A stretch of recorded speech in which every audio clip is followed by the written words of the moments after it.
Intro music fading out. Okay, let me ask you something. What if I told you one of golf's biggest fan favorites hasn't won a PGA Tour event in over 3 years?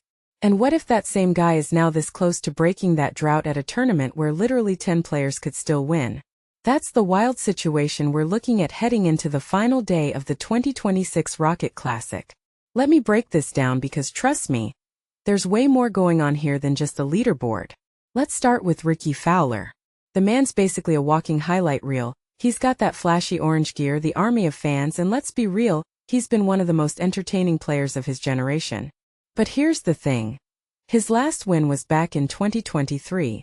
3 years is an eternity in golf. I mean, think about it, Jordan Spieth went through a similar slump, right? And we all saw how that story ended. But Fowler's different. He's not chasing history, he's trying to prove he still belongs in these moments.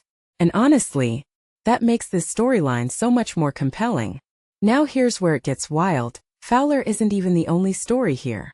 You've got Davis Riley, who according to the article basically came out of nowhere to shoot a 7 under 63. But get this, Riley's actually having a rough season statistically. So why does that matter? Because it shows how golf's so often about timing, not just consistency. The guy who's been struggling all year might just peak at the perfect moment. And isn't that the ultimate paradox in sports? The best players don't always win, but the hottest ones do. But wait, let me throw some numbers at you because this is where it gets really fascinating. Fowler's Sunday scoring average this season is 68.46. That's top 10 on tour. Now, I know some of you might be thinking, so what? But here's why that's huge. He's not just surviving on nostalgia or fan support. His actual performance in final rounds shows he still knows how to close. And yet, there's that 3-year drought. So which is stronger? The recent stats or the long-term narrative? That's the mental battle we're watching unfold here. Now let's zoom out for a second. What's really happening with this crowded leaderboard? 10 players within 4 shots? That's not just exciting. It's symbolic of something bigger in modern golf. We're seeing this constant shifting of power between veterans and newcomers. You've got Rasmus Højgaard chasing his first PGA Tour win while Fowler's trying to recapture his past glory. It's like the sport's whole identity is in flux right now. On one hand, we love these redemption arcs, but on the other, we're all addicted to watching new talent explode onto the scene. Here's a detail I find absolutely fascinating. Højgaard actually tied the course record with that 9 under 61. But he did it in the 5th group of the day. Think about the pressure that puts on the later players. They're not just chasing a score, they're chasing a performance that already felt legendary by midday. That's the kind of psychological warfare we rarely talk about in golf. And for Højgaard, this could be his Jordan Spieth 2015 Masters moment, except he's got to finish the job. Let me address the elephant in the room though, Rickie Fowler's FedExCup ranking. He's sitting at 32nd, and moving into the top 30 would basically guarantee him a stress-free playoffs run. So here's the question. Is he playing to win the tournament, or just to secure that top 30 spot?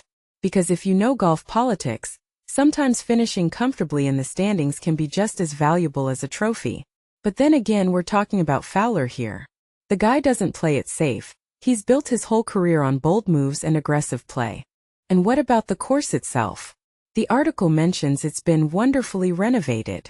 That probably sounds like a throwaway line, but trust me, course conditions change everything. When you've got a revamped layout that's playing differently than in past years, it levels the playing field. Veterans might have historical knowledge, but the young guns? They're not carrying around mental baggage from previous tournaments. That subtle detail might actually be the biggest wild card in this whole equation. So where does this leave us heading into Sunday?